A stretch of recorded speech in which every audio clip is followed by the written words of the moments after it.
কামা ইয়ানবাগি লিজালালি ওয়াজহিক ওয়া আযীমি সুলতানিক। আমরা মহান আল্লাহ সুবহানাহু ওয়া তাআলার শুকরিয়া আদায় করলাম।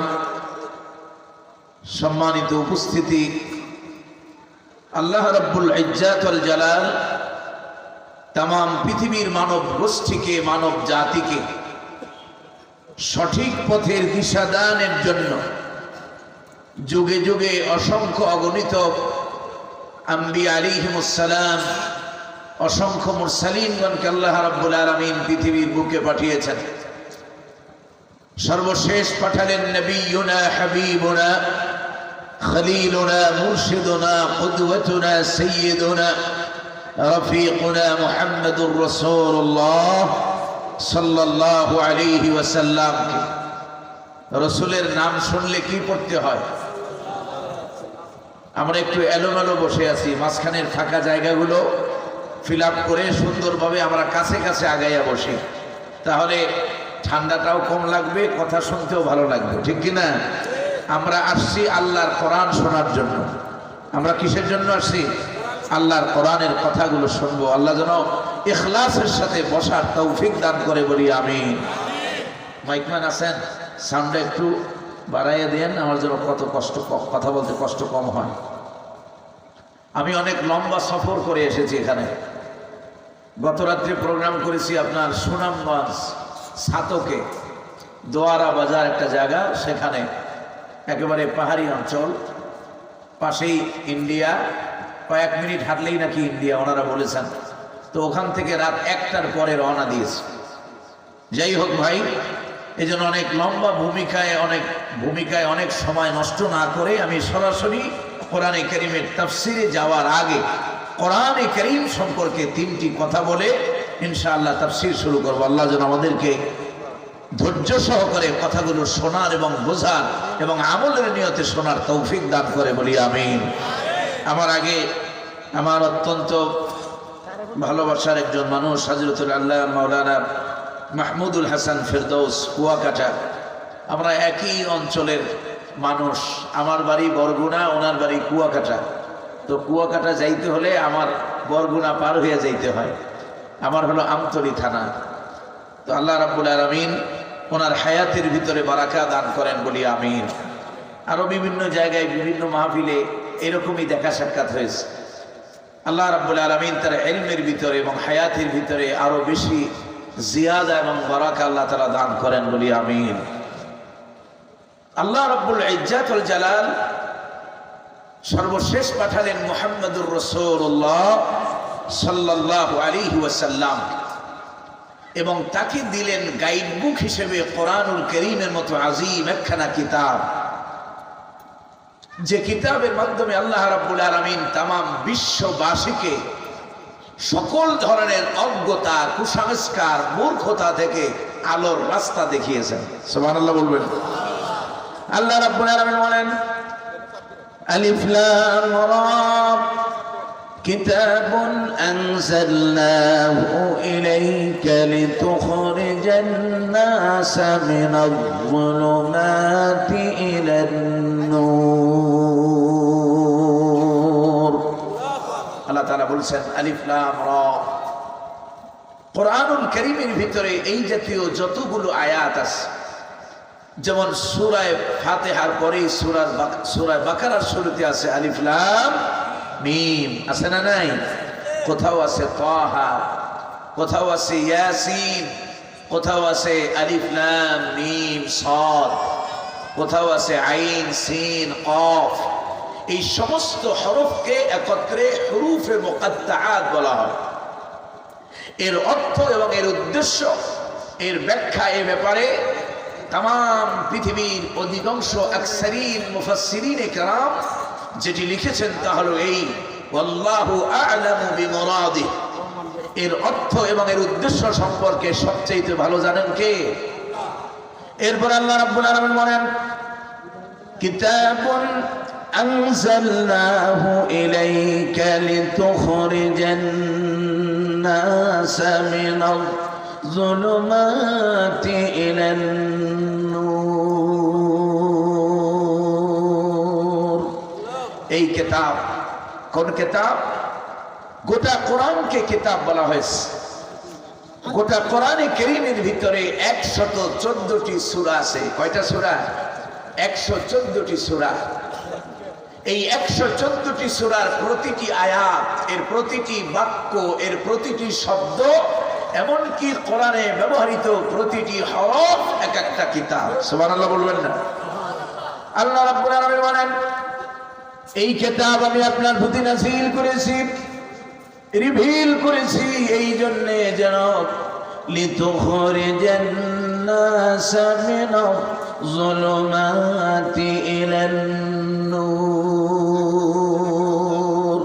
যেন তামাম পৃথিবীর মানব গোষ্ঠীকে, মানব জাতিকে, লিতুখরিজান নাস, এখানে নাসের আগে একটা আলিফ লাম আছে। উলামায়ে কেরাম যারা আছে, এটাকে জিনস আল ইস্তিগরাক বলা হয়। কোরআন শুধুমাত্র মুসলমানদের জন্য নাজিল করা হয়। এ কোরআন আসছে হাদা বায়ানুল লিন্নাস, এই পৃথিবীতে যারা মানুষ বলে কদবচ্চ হয়, মানুষ বলে পরিচয় বহন করে, যারাই মানুষ তাদের জন্যই কোরআন। সুবহানাল্লাহ বলবেন না? আল্লাহ তাআলা বলছেন তামাম পৃথিবীর for all humanity, for all mankind, for all human being, পৃথিবীর সমগ্র মানব গোষ্ঠীকে অজ্ঞতা থেকে, কুসংস্কার থেকে, জাহালাত থেকে রক্ষা করে আলোর রাস্তা দেখানোর জন্যই আমি আল্লাহ আপনাকে দিয়েছি কোরআন। সুবহানাল্লাহ বলবেন না? যখন কোরআন নাজিল হয় সেই সময়টাকে ইংরেজিতে বলা হয় এজ অফ ইগনোরেন্স, আরবিতে যাকে বলা হয় আইয়ামে জাহেলিয়া। যেই যুগের ব্যাপারে আমাদের কম বেশি ধারণা আছে, তারপর দুই একটি দৃষ্টান্ত দিলে আমাদের মনে পড়বে। যেই সময় স্বামীরা পুত্র সন্তান ধারণের জন্য নিজের স্ত্রীকে পর পুরুষের কাছে রেখে আসতো, বলি নাউযুবিল্লাহি মিন যালিক। যেই সময়ে কন্যা সন্তান হলে পরে জীবন্ত কবর দেওয়া হতো, যেই সময়ে মানুষের সম্পদ লুটতরাজ করার জন্য অন্যের জীবনকে মুহূর্তের মধ্যে ছিনিয়ে নিতে যে মানুষেরা কুণ্ঠাবোধ করতো না, পৃথিবীর সেই কঠিনতম দুঃসময়ে আল্লাহ রাব্বুল আলামিন তার বিশ্ব নবী মুহাম্মদুর রাসূলুল্লাহ সাল্লাল্লাহু আলাইহি ওয়াসাল্লামকে এই কোরআন দান করেন। সুবহানাল্লাহ বলবেন না?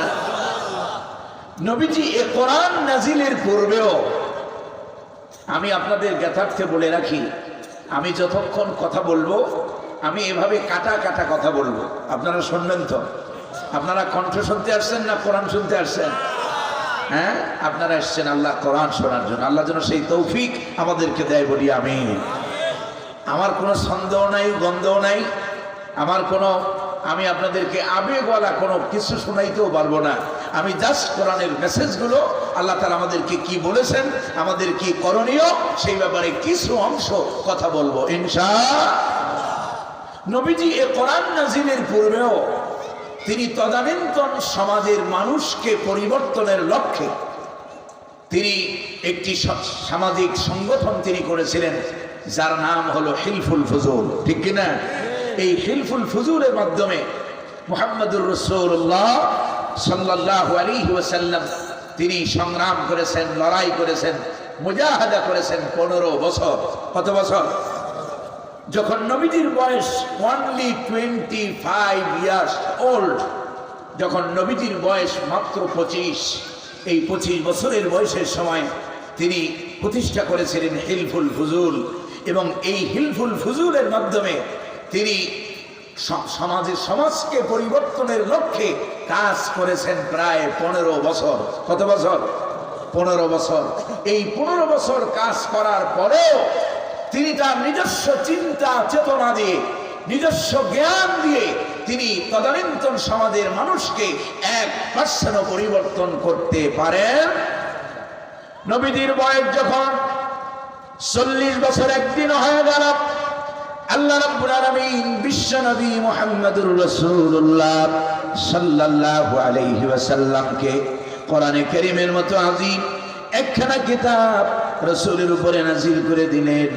আর এক কোরআন দিয়া নবীজি যখন দাওয়াত দিতে শুরু করলেন, মাত্র 23 বছরের ব্যবধানে নবীজি এ কোরআন দিয়ে দাওয়াত দিয়ে তদানীন্তন পৃথিবীর নিকৃষ্ট সমাজটাকে পৃথিবীর সবচাইতে অত্যাধুনিক, আধুনিক এবং উৎকৃষ্ট সমাজে রূপান্তর করে দিলেন। সুবহানাল্লাহ। নবীজি এমন একটি আদর্শ আইডিয়াল স্টেট তিনি কায়েম করলেন, এমন একটি আদর্শ সমাজ ব্যবস্থা তিনি কায়েম করলেন। জীবনের শেষ প্রান্তে সে বক্তব্য দিতে গিয়ে নবীজি বললেন, হাদিস, খায়রুল কুরুনি করনি, সর্বশ্রেষ্ঠ যুগ আমি নবী মুহাম্মদুর রাসূলুল্লাহ সাল্লাল্লাহু আলাইহি ওয়াসাল্লামের যুগ। নবীজি কোরআন দিয়া ব্যক্তিতে, পরিবারে, সমাজে, রাষ্ট্রে সর্বত্র তিনি শান্তি কায়েম করেছেন। নবীজির ইন্তেকালের পরে সাহাবায়ে কেরাম রিদওয়ানুল্লাহি তাআলা আলাইহিম আজমাইন তারাও একই পদ্ধতিতে, একই তরিকায় সমাজের মানুষের ভিতরে শান্তি কায়েম করেছেন। হযরতে আবু বকর, হযরতে ওমর, হযরতে ওসমান, হযরতে আলী রিদওয়ানুল্লাহি তাআলা আলাইহিম আজমাইন এই কোরআনের মাধ্যমে পৃথিবীর মানুষকে শান্তির পথ দেখিয়েছেন। যে কোরআন দিয়া নবীজি শান্তি আনলেন ধরাধামে, যে কোরআন দিয়া সাহাবায়ে কেরাম শান্তি প্রতিষ্ঠা করলেন পৃথিবীর বুকে, আমার প্রশ্ন, সেই একই কোরআন আজও আছে না নাই? কিন্তু কোরআনের সেই শান্তি কি এখন আর আছে? কোরআনের সেই শান্তি এখন আর নাই। কোরআনের সেই টাটকা সুখ আর শান্তিগুলো যদি আমরা উপভোগ করতে চাই, তাহলে শুধু বছরে একবার ওয়াজ মাহফিল শুনলেই কোরআনের সেই শান্তি আমরা পাবো না। কোরআনের সেই টাটকা সুখগুলো আমরা উপভোগ করতে পারবো না। কোরআনের সুখ আর শান্তি যদি ভোগ করতে চাই, আমাদেরকে প্রতিটি কালেমা পড়নেওয়ালা মুসলমানকে প্রথমত 3টা কাজ করতে হবে। কয়টা কাজ? এই 3টা কাজের কথা বলে আমি তাফসীরে যাব। 1 নম্বর, শুধু ওয়াজ মাহফিল শুনলে হবে না। এই ঘাটাইলের মুসলমান, টাঙ্গাইলের মুসলমান, আপনারা যদি জিজ্ঞেস করি এখানে এতজন মানুষ আছেন, কয়জন মানুষ যদি হাত জাগাতে বলি আল্লাহর কোরআন বিশুদ্ধ করে পড়তে পারেন, কয়জন? হাত বেশি উঠবে নাকি কম উঠবে? শুধু কম না, কত যে কম, আমি লজ্জা দিলাম না। অথচ আল্লাহর কোরআন শিক্ষা করাটা মুসলমানদের জন্য নফল নাকি সুন্নাহ? কোরআন শিক্ষা করা কি? মাঝে মাঝে আপনারা জবাব দিয়েন, আমার ভাষা বোঝা যায়, কথা বোঝা যায়। কথা যদি বোঝা যায় আপনারা জবাব দিলে বুঝবো যে না, আপনারা আমার ভাষা বুঝতেছেন। কোরআনে কারীম শিক্ষা করা তাম পৃথিবীর মুসলমানদের জন্য বাধ্যতামূলক করেছেন কে? কোরআন নাজিলের ক্ষেত্রে প্রথম শব্দই রব্বে কারীম চয়ন করেছেন ইকরা। প্রথম শব্দ কি? ইকরা, পড়ো, জানো, বুঝো। আল্লাহ রাব্বুল আলামিন বলেন, আল্লাযীনা আতাইনাহুমুল কিতাবা ইয়াতলুনাহু হাক্কা তিলাওয়াতি। আমি যাদেরকে কিতাব দিয়েছি, যাদেরকে কোরআন দিয়েছি, যারা নিজেদেরকে কোরআন ওয়ালা দাবি করে, এই মুসলমানদের 1 নম্বর দায়িত্ব হলো ইয়াতলুনাহু হাক্কা তিলাওয়াতি, এই কোরআনের যথাযথ হক আদায় করে কোরআনে কারীমের বিশুদ্ধ তেলাওয়াত তারা করবে। 1 নম্বর, আল্লাহর কোরআন শিখতে হবে তাম পৃথিবীর সমগ্র মুসলমানকে, ঠিক কিনা? 2 নম্বর, আল্লাহর কোরআন শুধুমাত্র এই জন্য নাজিল করা হয় নাই যে কোরআন শরীফ শুধুমাত্র কোরআনের বিশুদ্ধ তেলাওয়াত শিখে সকাল সন্ধ্যা শুধু কোরআন শরীফ পড়বা, রমজান মাস আসলে শুধু খতম দেবা, আর এর মাধ্যমে তোমার জান্নাত নিশ্চিত হয়ে যাবে শুধুমাত্র। তবে হ্যাঁ, ভুল বোঝারও কোনো কারণ নেই। কোরআন শুধুমাত্র তেলাওয়াতের জন্যই নাজিল করা হয় নাই। 2 নম্বর, মুসলমানদের যে করণীয় কাজ সেটা হলো তেলাওয়াতের পাশাপাশি কোরআন বুঝতেও হবে প্রতিটি কালেমা পড়নেওয়ালা মুসলমানকে, ঠিক না? আমাদের দেশের লোকেরা মনে করে, আমাদের দেশের মানুষের চিন্তা হলো যে কোরআন বোঝাটা এটা মোল্লা মাওলানাদের কাজ, এটা আমরা সাধারণ মানুষ, এটা আমাদের দায়িত্ব না। অথচ কোরআন বোঝাটাও প্রতিটি মুসলমানের জন্য বাধ্যতামূলক করেছেন কে? সাহাবায়ে কেরাম রিদওয়ানুল্লাহি তাআলা আলাইহিম আজমাইন, প্রতিটি রাসূলুল্লাহ সাল্লাল্লাহু আলাইহি ওয়াসাল্লামের সাহাবী যারা ঈমান আনার পরে বেঁচে ছিলেন, সময় পেয়েছেন, তারা প্রত্যেকে আল্লাহর কোরআন শিখেছেন, আল্লাহর কোরআন বুঝেছেন এবং আল্লাহর কোরআন দিয়ে জীবন সাজিয়েছেন। ঠিক কিনা? এই জন্য 2 নম্বর দায়িত্ব হলো আল্লাহর কোরআন বুঝতে হবে। রব্বে কারীম বলেন আফালা ইয়াতাদাব্বারুনাল কুরআন ওয়ালাউ কানা মিন ইনদি গায়রিল্লাহি লাওয়াজাদু ফীহি ইখতিলাফান কাসীরা। আল্লাহু আকবার। আল্লাহ রাব্বুল আলামিন বলেন আফালা ইয়াতাদাব্বারুনাল কুরআন, উলামায়ে কেরাম আছেন এর মানা হলো আফালা ইয়াতাফাক্কারুনাল কুরআন, কেন তারা কোরআন নিয়ে গবেষণা করে না, কেন তারা কোরআন নিয়ে রিসার্চ করে না? এই জন্য 1 নম্বর দায়িত্ব হলো বিশুদ্ধভাবে আল্লাহর কোরআন শিখতে হবে। 2 নম্বরের দায়িত্ব হলো বিশুদ্ধভাবে আল্লাহর কোরআন বোঝাও লাগবে। 3 নম্বর দায়িত্ব হলো যা পড়ব যা বুঝবো তা দিয়ে ব্যক্তি জীবন, পারিবারিক জীবন, সামাজিক জীবন, রাষ্ট্রীয় জীবন, আমাদের অর্থনীতি, সমাজনীতি, রাজনীতি, মানুষের জীবনে যত নীতি, যত আদর্শ প্রয়োজন এ কোরআনে আছে না নাই? বিশ্বাস করেন কারা কারা? একটু হাতটা দেখি। যাক, আলহামদুলিল্লাহ, লিল্লাহে তাকবীর, লিল্লাহে তাকবীর।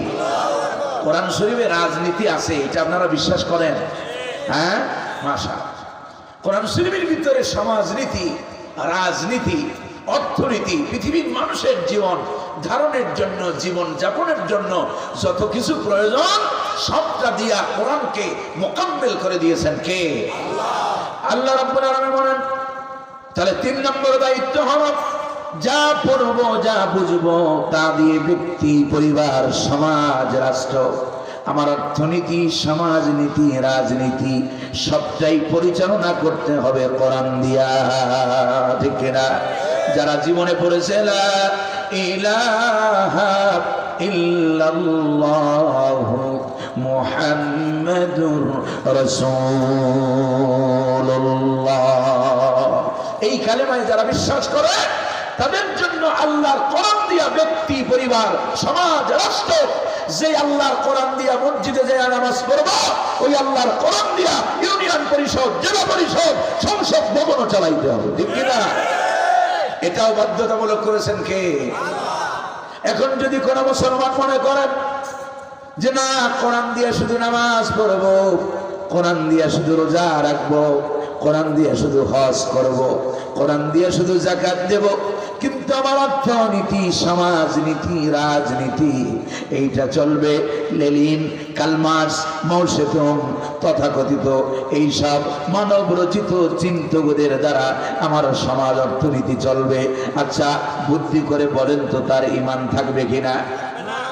কোরআনুল কারীম দিয়ে যদি, যেই কোরআন দিয়ে নামাজ পড়বেন, ওই কোরআন দিয়ে যদি সমাজ পরিচালনা না করতে পারেন, আল্লাহর কসম মুসলমান বলে দাবি করার অধিকার আমার আপনারা নাই। নবী দিয়ে কোরআন দিয়ে নামাজের ইমামতি করেছেন, নবী দিয়ে কোরআন দিয়া রাষ্ট্রের ইমামতি করেছেন, রাষ্ট্রের রাষ্ট্রপ্রধানের দায়িত্ব পালন করেছেন, নবীজি কোরআন দিয়া সেনা প্রধানের দায়িত্ব পালন করেছেন, করছেন না করেন নাই? মুসলমান, এই 3 দফা কাজ কোরআন যদি পড়তে পারি, কোরআন যদি বুঝতে পারি, কোরআন দিয়ে যদি গোটা জীবন সাজাতে পারি, দুনিয়াতে শান্তি আর পরকালে নাজাত দিবেন কে? আল্লাহ রাব্বুল আলামিন বলেন فمن تبع هداي فلا خوف عليهم ولا هم يحزنون। الله أكبر। আল্লাহ রাব্বুল আলামিন বলেন, যারা নাকি কোরআন পড়বে, যারা নাকি কোরআন বুঝবে, যারা নাকি কোরআন দিয়া ব্যক্তি, পরিবার, সমাজ, রাষ্ট্র ফাহাল্লা হালালাহু ওয়া হারামা হারামাহু, নবীজি বলেন যারা কোরআনের হালালকে হালাল বলে মানবে, হারাম থেকে যারা বেঁচে থাকবে, ফালা খাউফুন আলাইহিম ওয়ালা হুম ইয়াহজানুন। আল্লাহু আকবার। জাগতিক কোনো ভয় তাদের থাকবে ওয়ালা হুম ইয়াহজানুন, পরকাল নিয়ে কোরআন পন্থীদের কোনো দুশ্চিন্তা থাকবে না। সুবহানাল্লাহ বলবেন না? দুনিয়াতে শান্তি, পরকালে নাজাত দিয়ে দিবেন কে? আল্লাহ রাব্বুল আলামিন বলেন শুধু তাই নয়, যারা নাকি এই 3 দফা কাজ যারা করবে, যারা কোরআন পড়বে, কোরআন বুঝবে, কোরআন প্রতিষ্ঠার আন্দোলনে দল মত নির্বিশেষে কোরআন দিয়ে নিজে শাসিত হতে চাবে, সমাজ শাসন করতে চাবে, রাষ্ট্র শাসন করতে চাবে, দল মত নির্বিশেষে এই কাজগুলো যারা করবে, কিয়ামতের দিন কঠিন হাসরের ময়দানে যেদিন মা